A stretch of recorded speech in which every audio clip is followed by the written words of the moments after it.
back to that tonight. So regular service as well tonight. Today we're going to be in Matthew chapter 5 again. We're continuing with the Sermon on the Mount. I'm not sure how many times I'll get to be up here in front of you, so I'm just going to do as much as I can at one time. So we're going to cover a lot of scripture, and we may be here for a couple hours. I don't know. So we'll just kind of go how we go. Last week we discussed the norms of the kingdom. We said that the Beatitudes are not necessarily things that we should be practicing every day. We gave kind of an alternate understanding and said that these are how we can get to heaven. The Beatitudes are the attitudes that get us right with God, and get us our heart right with God. So today, when Christ continues with the Sermon on the Mount, we're going to see that he builds on this. It's a progressive nature. Just like any good preacher, the beginning is going to lead to a climax in the end. And over the next several Sundays, we're going to look at that. And today we're going to have kind of a big chunk of that. We're going to look at Matthew chapter 5, verses 13 through 48. And you did hear that correct, 48. So we will not read all of it in its entirety, but we will kind of talk about it. So please mark that in your Bible, Matthew chapter 5, verse 13 through 48. Go back and read that extensively and do a little bit of study. Today, if we look back at the Beatitudes, you can see it says, look at verse 11, chapter 5, verse 11. Blessed are you when people insult you, persecute you, and falsely accuse you of all kinds of evil against you because of me. Rejoice and be glad, because great is your reward in heaven. We said what that reward in heaven is, and that reward in heaven is Christ. That reward is to live in eternity with Christ. We said it was an inclusio statement. All of the Beatitudes before meant that you were going to be in heaven and you were going to get great things in heaven with Christ. You are becoming a believer. So now in verse 13, you are a believer. Those people that he's talking to in the crowd in the Sermon on the Mount, they are believers. So let's read verse 13 and following here. We're going to stop in verse 16. You are the salt of the earth, but if the salt loses its saltiness, how can it be made salty again? It is no longer good for anything except to be thrown out and trampled by men. You are the light of the world. A city on a hill cannot be hidden. Neither do people light a lamp and put it under a bowl. Instead, they put it on its stand, and it gives light to everyone in the house. In the same way, let your light shine before men, that they may see your good deeds and praise your Father in heaven. Heavenly Father God, as we come to read your word, as we come to learn a little bit about how you would have us to live, connect with each other and with you, God, I pray that you open our hearts, that you will allow us to see that you see us, we need. God, I pray that you will help us leave here changed, renewed, we can impact Starkville, surrounding areas. Only in precious name. When we become children of God, when we become believers and receive the keys to the kingdom of heaven, our joy is permeated throughout the world. Others can see what has happened to us. People notice the change. Christmas time is a fantastic time for me. I love to open presents. When I was a kid, I would get up really early in the morning. My brother and I would coordinate together what time we think Santa Claus would have been at our house already. And so we're going to get up just 5 minutes after we think he's already been there, okay? There are several particular instances that I remember getting up early. We lived in Tupelo, but we lived kind of out in the country. It wasn't really Tupelo. It wasn't really South Tupelo. It was kind of in between. It was past where the mall is now. And I woke up one Christmas day, and there was this G.I. Joe tent set up in the living room. And I thought I was on cloud nine. I ran and jumped into that thing. And of course, my brother, who's about 4 years older than me, was like, hey, how do you know that's for you? And of course, I didn't know how to argue with him. I was probably 6, 7 years old. And I just said, what's on my side?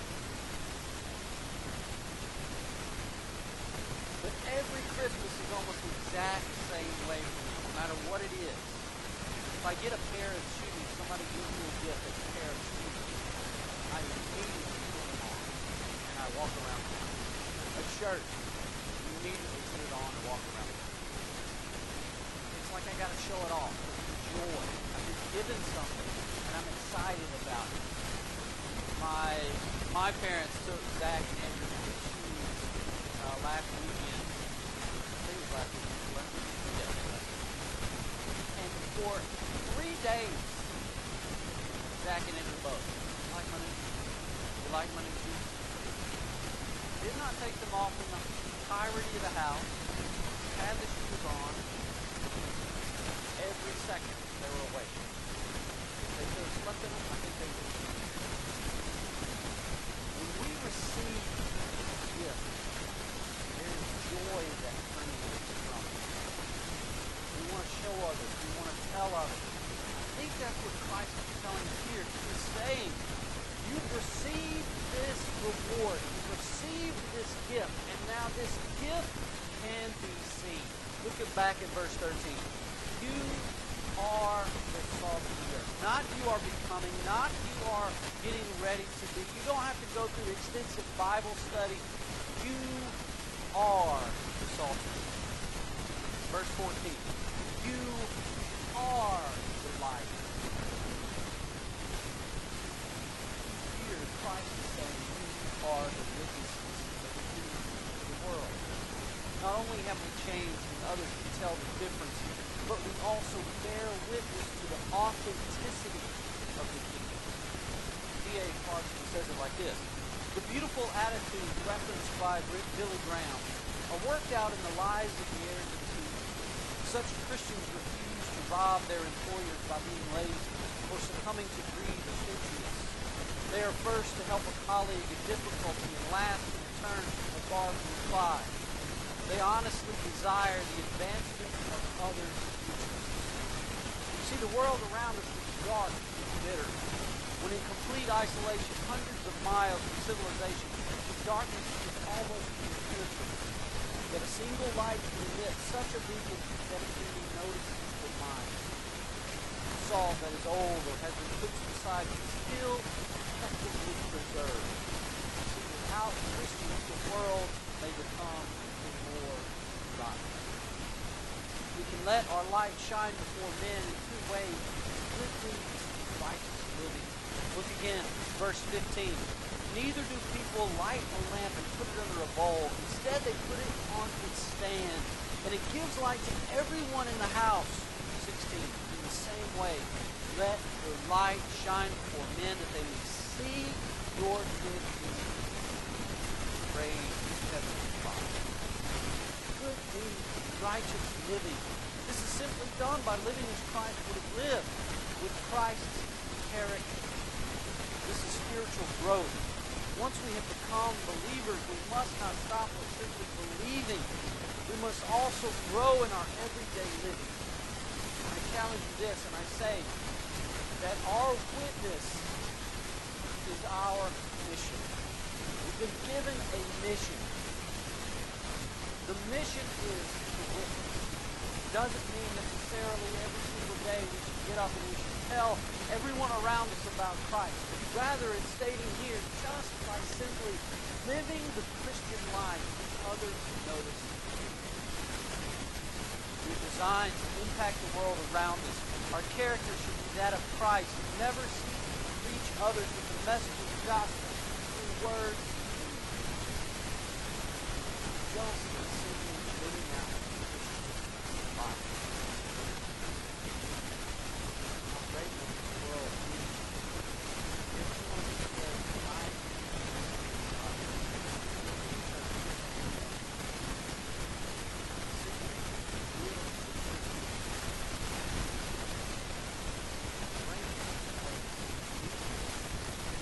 be what it says in verse 15.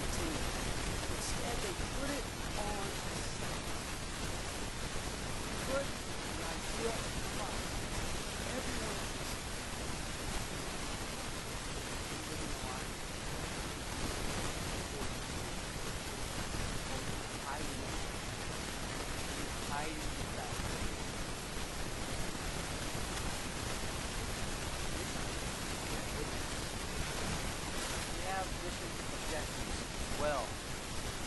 then moves to a point of explanation for all the religious thinkers in his audience.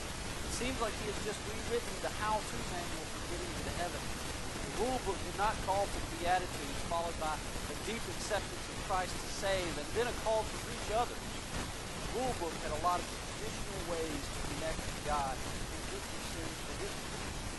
But one of them seems to flow with what Christ is saying. Look at verse 17. Do not think that I have come to abolish the law or the prophets. I have not come to abolish them, but to fulfill them. I tell you the truth, until heaven and earth disappear, not the smallest letter nor the least stroke of a pen will by any means disappear from the law, until everything is accomplished. Some interpretation may suggest anyone who breaks one of the least of these commandments and teaches others to do the same will be called least in the kingdom of heaven. But whoever practices and teaches these commandments will be called great in the kingdom of heaven. For I tell you that unless your righteousness surpasses that of the Pharisees and the teachers of the law, you will certainly not enter heaven. Christ is saying he believes in and follows the Old Testament law. However, he understands it better than the teachers of the law, so he explains it. Verse 19 and 20. Go back, verse 19. Anyone who breaks one of these commandments will be considered the least.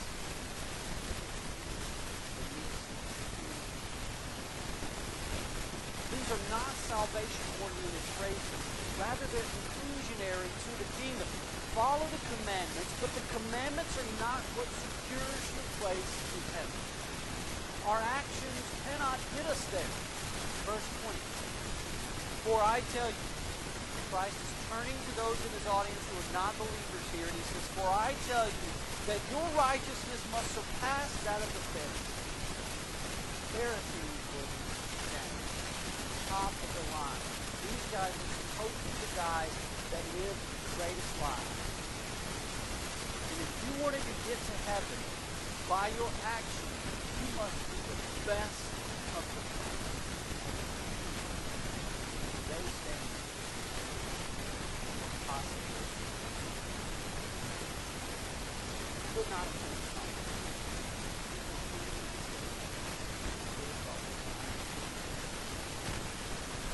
Michael J. Wilkins, in his commentary on Matthew, says insufficient to inside out transformation rather than external transformation. Looking toward those who are not in the kingdom, to get to heaven, your righteousness must be greater than the greatest examples on earth. Wilkinson again suggests that Christ is not calling for a greater quantity of righteousness, rather a different kind of quality. D.A. Carson says this way: the righteousness demanded by Jesus surpasses anything imagined by the Pharisees. Christ's way is more challenging and more demanding than any legal system can ever be. The change from justification, sanctification, and regeneration by grace through faith in the work of Christ, not the work of see, more law will not make us more moral.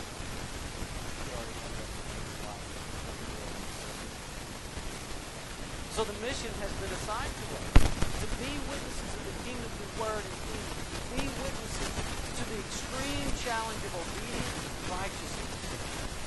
What are the missions? The mission objectives have to love others because Christ loves us, not because of another's action. The next section, verse 21 through 27, is the antithesis. Looks back at what they have been told and then gives a better understanding of how it is to be applied. You don't have time to go through each verse word by word, but go back and read them later. I promise you, it's very interesting. If you look at 21, we'll start there.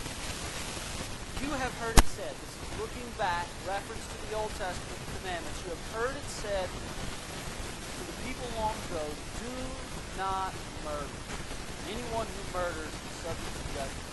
Verse 22, and then does the antithesis. But I tell you that anyone who is angry with his brother will be saved. Not saying that the last, what you have heard a long time ago is wrong. He says, let's clear it up. Just like if you go out and kill God.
Juxtaposing murder, calling another empty-headed one, calling another foolish.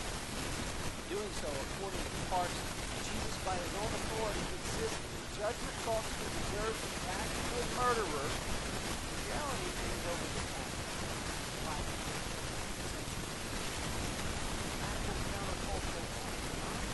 What is usually conducted inside our heads is actually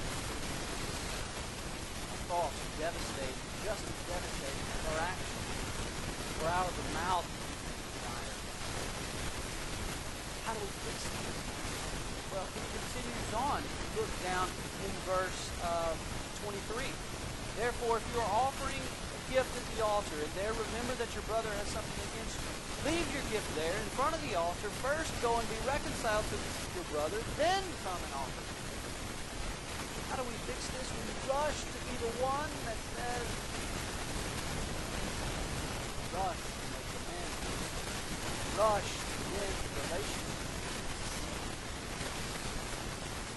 Christ continues his explanation of the importance of the motive, the heart, as well as action. He says so in verse 27. You've heard it said, do not commit adultery. But I tell you that anyone who looks at a woman lustfully is already committed adultery. It's not enough to maintain physical purity. We must also maintain purity.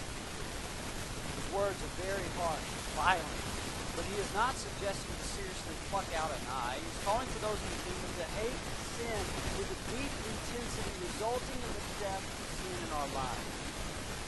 Look at verse 29. If your right eye causes you to sin, gouge it out and throw it away. Solomon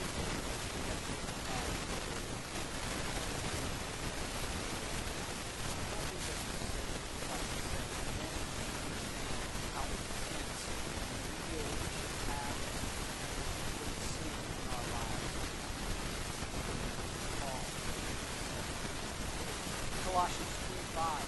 Put to death whatever belongs to your earthly morality, lust. It doesn't say put it aside. It doesn't say forget about it. It doesn't say just kind of overlook it. It says put to death. You should intensely hate it. Because we should desire things of God. You see, the heart is what matters. If our heart is right, if our heart is focused on God, then we can achieve the mission. We can be the salt and the light of the world. The first mission objective is to get our heart right. To get our heart less focused on selfish ambition and more focused on connecting with God. The second mission objective is to look at verse 35. It has been said, tell you that anyone who divorces his wife, except for marital unfaithfulness, causes her to become an adulteress. Anyone who marries the divorced woman commits adultery.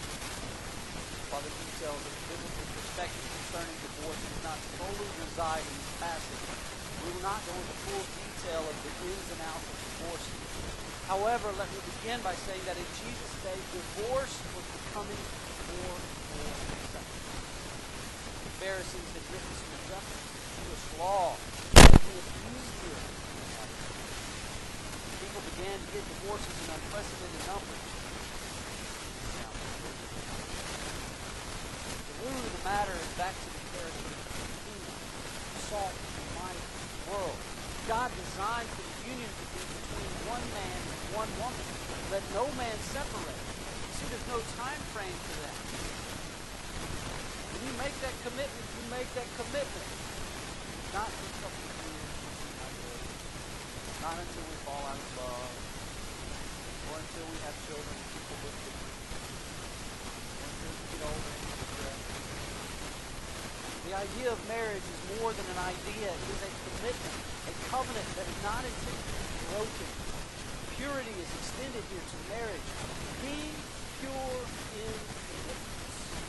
Be truthful when you say, I will. Be truthful when you say, I do. Be a man or woman of character that believes in commitment, that believes in the covenant relationship. In your own life, people distrust when they say that. A lot of people that we connect with, say, yeah.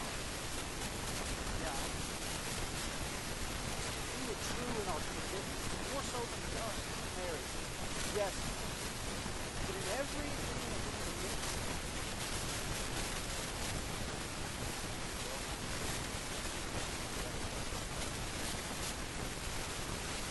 illustration of that is going to be very profound. My parents growing up said, anytime you start something, I started, once you try to play football. Now, understand, about like this. I just played, little guy. Not there for long.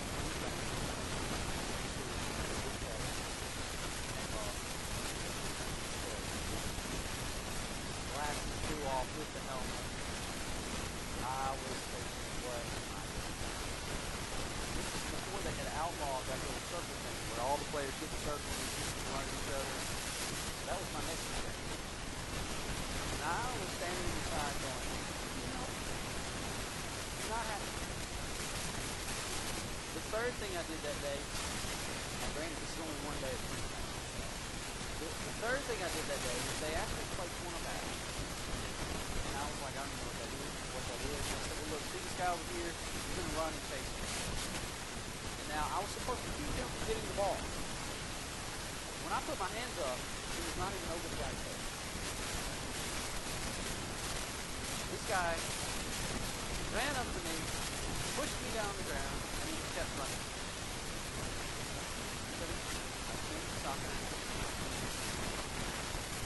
And my parents told me, you can't quit. You gotta see this out, get some more. Of course, I was sensitive to the man. I go up underneath my glasses to hide my tears that were coming when it was time for a practice.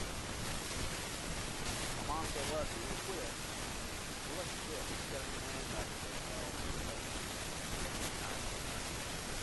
This is it. It's the only thing the rest of your life you get to quit. She said, I'm going to be behind you the rest of your life. And I will spank you, even if you're 50. So I went and told the coach.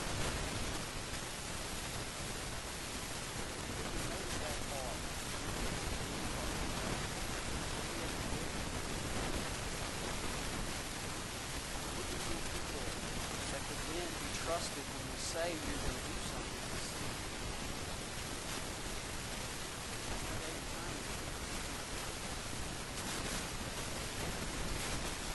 Third mission objective, honesty. Let's continue on verse 33. 31. It has been said, anyone who divorces his wife must give her a certificate of divorce.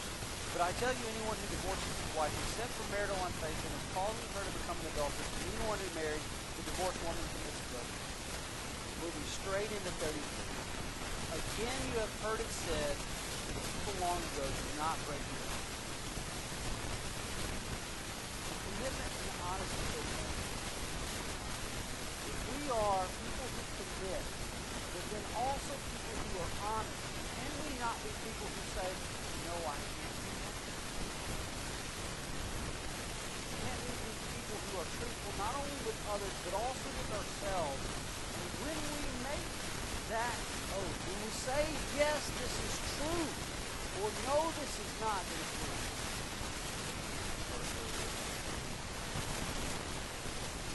Some people try every avenue possible to get out of the problem. My dog ate my homework. I didn't do what you asked because I couldn't agree. I forgot our anniversary because I'm so madly in love with you every single day that I get sidetracked. But we end our explanation with, I promise, or I swear. I am not forgetting our anniversary. We Christians claim to have the truth and to follow the one who is truth. Thus, truth must be in all of us. We cannot stop to tell stories or to develop. Have you ever been around somebody who likes to go fishing? Caught a fish today. The next person may tell, I caught a fish today. The next person may tell, I caught a fish today and it broke my rod.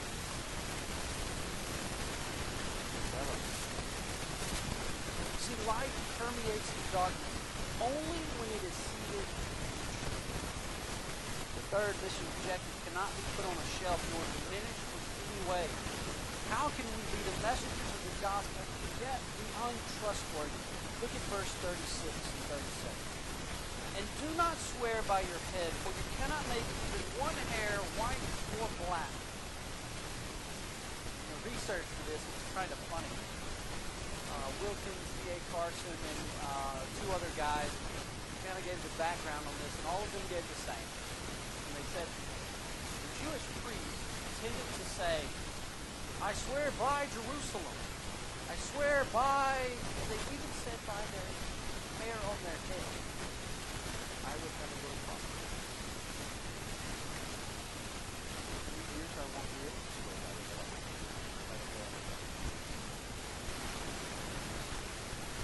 I promise it's true. I swear by my mama, on my mama, on love, on everything. I promise you it.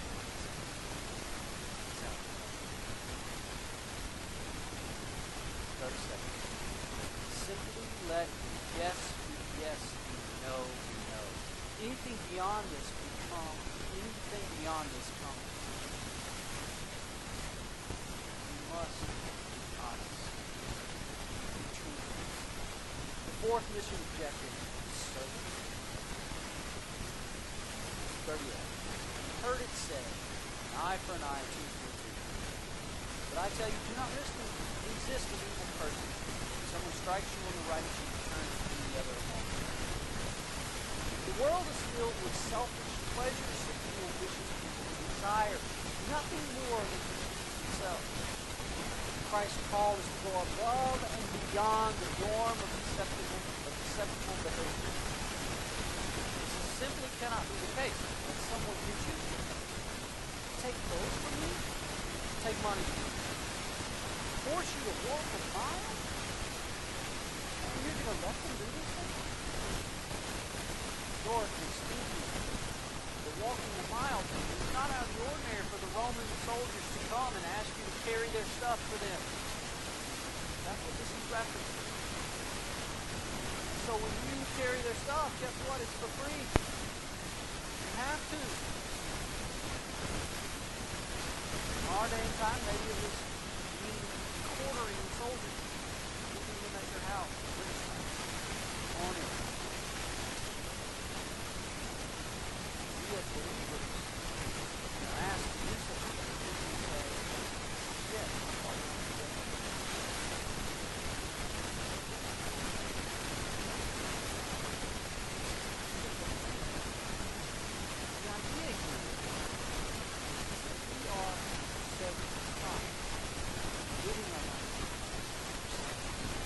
would suggest that the saltiness is centered around the example of Christ giving all that he had, even himself, on the cross. Parsons suggests it this way. The passage is about personal self-sacrifice, not the life of Christ's personal sacrifice on the cross should be what every believer thinks of. Servanthood displays the love of the kingdom like no other life.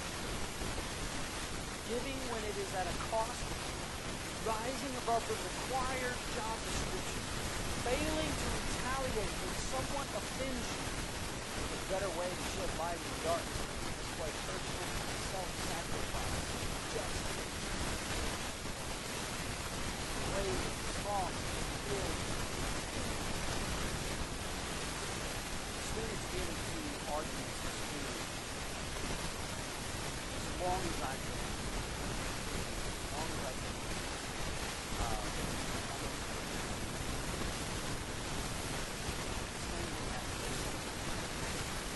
Someone says something about the other. So the other student has to. Then of course, everybody's got to learn. So ping pong back. Everything's Italian. The other day, I had two students in my office. We only got two students in my office. Back to the slide. I'm saying this is all over. That's not. One of them said, the other one said, that's what you said. They were asking for it. There are a lot of them.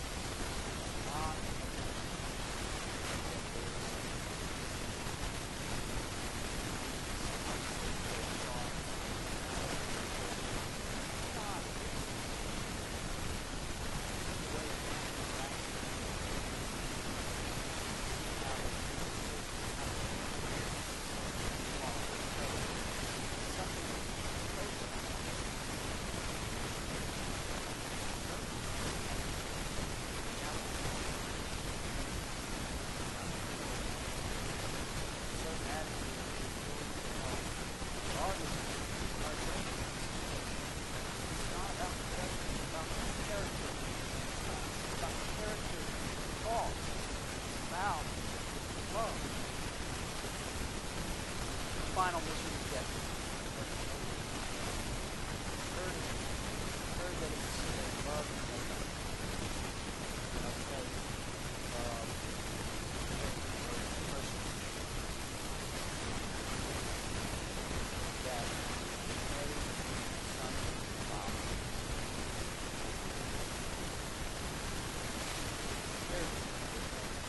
Found a little bit.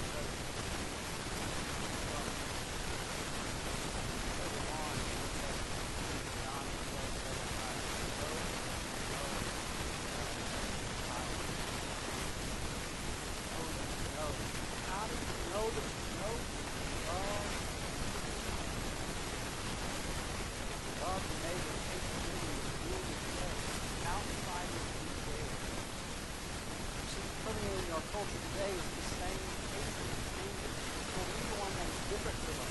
Hatred for those that look at us, talk to us, have different hobbies, talents. Yes, we can nice people, a good relationship. But are we challenging ourselves to become better people if we are always around those who are not us?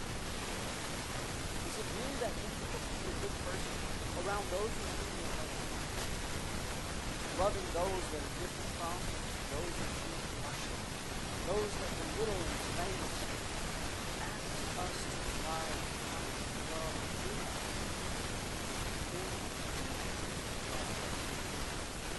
Christ died for us while we claim even believe, while we mock and fear and vain his character. The character of the kingdom is to love despite what is done for us. Love despite the cost. Character of the kingdom. Meaning the final objective will help us meet all of our other objectives in life. We can shine light in this world when we focus on the things that matter. We can be committed because our love is not resting in the actions of another, but in the already accomplished actions of Christ. To be honest, because love is God. Love is God. We can be servants because the servant loves his master and obeys him. It's all things good.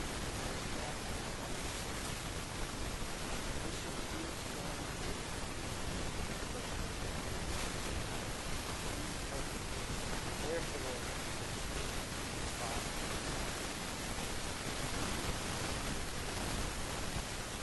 have our mission to be salt and light in the world, showing others the love of Christ, showing others the change that has occurred in us. Have the objective of how to live. Now this is the love of all the things unattainable. We are simply to pursue God, and in that pursuit, God will make us holy. His reference is not necessarily perfection, but holiness. Internal heart change will result in external change. The characteristics of the emotional internal attitude highlighted in this gratitude. And the following passages about the Mosaic law are external actions. The internal attitudes are the foundation for righteousness. Look at the poor in spirit will not be reminded of themselves in the spirit. Sinners will not be inappropriate or dependent. Those who mourn over the sinfulness of the world will have an eternal perspective on the way to be. But the prevention will must be another perspective. Those who are moved will not impose their will on others, so they will understand God's purposes for marriage. Those who hunger for service for righteousness do not need an oath to vouch for them. They will always merciful and not without. They will show mercy. Pure in heart, the love that love those who are persecuted for Christ. God and seek to come to goal and enablement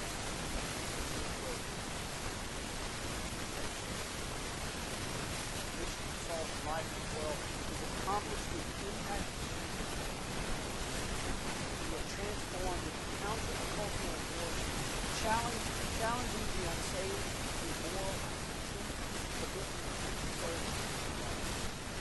Join in this movement to save the world. Join Christ, accept His love, and accept the mission to save humanity, to introduce Jesus to everyone around you by word and deed, through the character of